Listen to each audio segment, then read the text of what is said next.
বাবার জন্মে কাঁচা কচু ভর্তা কখনোই খাইনি, মাথা নষ্ট করা স্বাদ।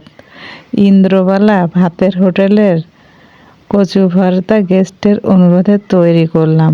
আজ মাংস ছুঁয়ে কেউ দেখছে না, এতটা মজা। রেসিপি শেয়ার করব।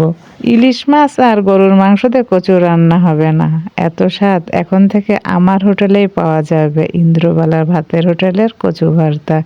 তো এটা ভালো করে বাঁধিয়ে ছুলে গ্রেটার দিয়ে গ্রেট করে নিতে হবে, আর 10 মিনিট বা 15 মিনিট লবণ দিয়ে ভিজিয়ে রাখতে হবে, একটু গাল চুলকাবে না। তো এখানে 6-7টা কাঁচামরিচ, 2 চামচ সরিষা আর নারিকেল নিয়েছি।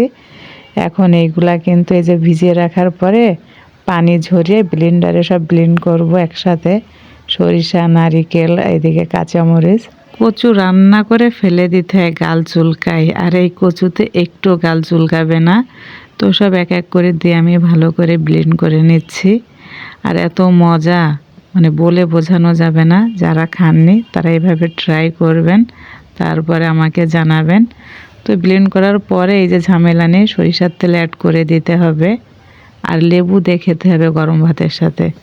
মাথাটা পুরাই নষ্ট হয়ে যাবে, এত স্বাদ। গেস্টকে অনেক ধন্যবাদ, কেউ তো গরুর মাংস ছুঁয়ে দেখছে না, সবাই এটা খাচ্ছে।